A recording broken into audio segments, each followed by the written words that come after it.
je sais qu'il y a plusieurs personnes qui nous suivent. Tu vas te retrouver exactement dans mon histoire. Fais beaucoup d'argent, mais n'arrive pas à aller au-delà de joindre juste les bouts à la fin du mois. À un moment, je commence à être frustré à l'intérieur. Surtout lorsque on est prédicateur et pasteur, on a un cœur qui subvient aux besoins des autres. Alors, c'était un témoignage de quelqu'un qui vient d'acheter une nouvelle maison, une nouvelle voiture, un bon boulot, et on prie pour les gens, on remercie le Seigneur. Mais à l'intérieur, je savais que j'étais fauché, pour le dire ainsi. Des fois, les gens peuvent te regarder et tu as l'air d'avoir tout. Mais ta condition vraie ne reflète pas l'opinion des gens. Ce n'est pas la réalité. Et je me rappelle ce jour, je venais de la maison d'un membre de notre église et cette colère divine d'insatisfaction où tu ouvres tes yeux et tu réalises il y a quelque chose qui ne va pas. Et j'ai parqué ma voiture pour avoir une conversation vraie avec Dieu, mon Père. Là, vous habitiez où à ce moment-là? J'étais à Calgary. Et j'ai dit au Seigneur, écoute, disons-leur la vérité. Arrêtons que les gens pensent qu'El Hadj, il a tellement d'argent. Disons-leur la vérité. Peut-être qu'ils auront miséricorde sur moi, Seigneur. Arrêtons de mentir au monde. Cette situation, elle est vraie. Alors ce jour, quand j'ai fini de parler au Seigneur, quelqu'un m'a appelé. Immédiatement, j'étais assis dans la voiture. Mon téléphone sonne et il me dit, pasteur, je vais acheter une maison. Est-ce qu'on peut se rencontrer près de l'église ou à quelque part pour que vous priez pour moi? J'ai dit, ok, il n'y a pas de problème. Je suis allé, quand j'ai fini de prier pour la personne m'a donné $500. J'ai attendu dans la voiture qu'elle parte d'abord. Écoutez-moi, et il n'y a pas de transformation sans que tu n'aies assez de ta situation. Quand la personne est partie, j'ai pris les $500. Ne fais pas ce que j'ai fait. Je te donne juste mon témoignage. Je les ai jetés sur la vitre. Et je dis non, merci pour cette provision. Mais il faudra que j'attende le prochain mois encore pour un autre miracle. Je ne veux plus aller de mois en mois en espérant une provision mensuelle chaque fois. Le Dieu de la dernière minute, le Dieu de la dernière heure. Vous comprenez ce que je veux dire? Je ne néglige pas ce témoignage. Moi, je suis en train de partager un témoignage qui va changer ton statut. Pas juste te garder dans une condition pour protéger ta honte de temps en temps. Et j'ai dit non, Seigneur, je veux un changement de statut. Je ne veux pas...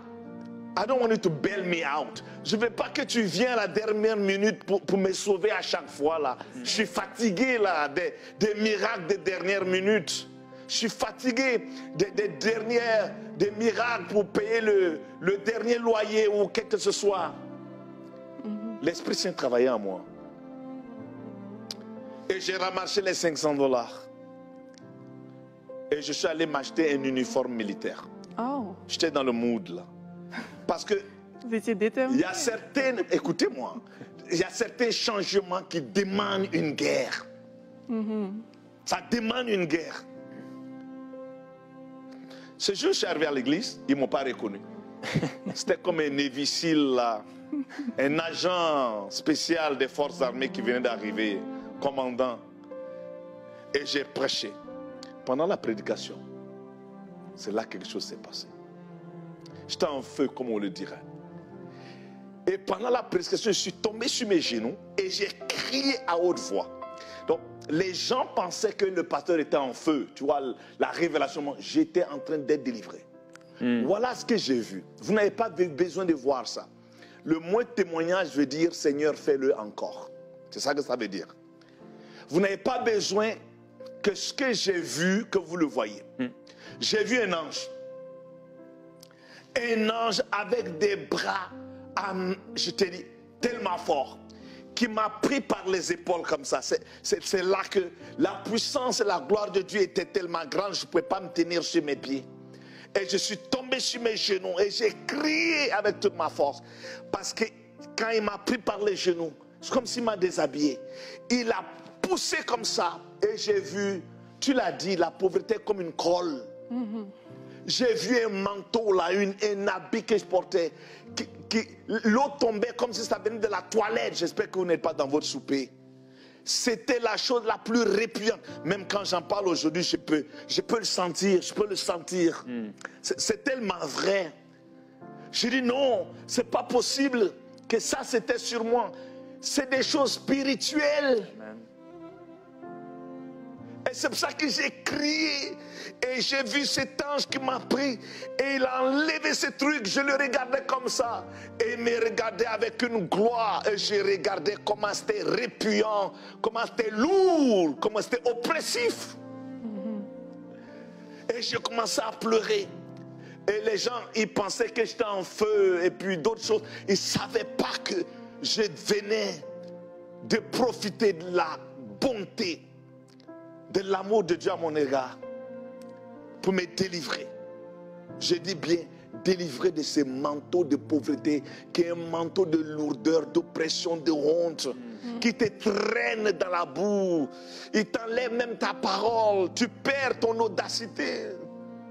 Tu deviens à la merci des circonstances et des temps et des hommes. Et là, je me suis assis sur les escaliers qui descendent de l'hôtel. Et j'étais en larmes complètement. Et le Seigneur m'a parlé là. Et il m'a dit, à partir d'aujourd'hui, tu ne devras plus un sou à un système, banque ou qui que ce soit sur cette planète. Première parole. Je tremblais. Je suis sorti de là, rendre un peu le témoignage court. Quelqu'un m'écrit un chèque d'à peu près 620 000 $. Plus d'un demi-million. Dans cette délivrance, la semaine qui a suivi, mon immobilier, mortgage, Le prêt hypothécaire. protecteur de ma maison, complètement payé. Toutes mes dettes, de A à Z, libérées. Écoutez, je n'ai rien fait d'autre.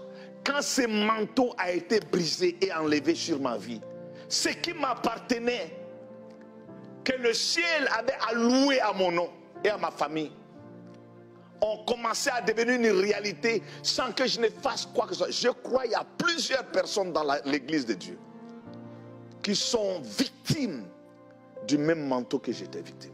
C'est spirituel. Et pourtant, j'étais généreux. Je donnais à tout le monde. Et pourtant, j'avais un grand cœur. Mais je savais qu'il y avait quelque chose. Parce que ma Bible me dit que je dois être béni pour être une bénédiction. Pas juste attraper à chaque fois le mois ou couvrir les dépenses. Mais c'est comme ça la plupart du peuple vit. Ça, c'est inacceptable dans le concept du royaume. Je le dis et je vais le redire. On doit repentir de la pauvreté, de la même chose que nous repentons de l'immoralité.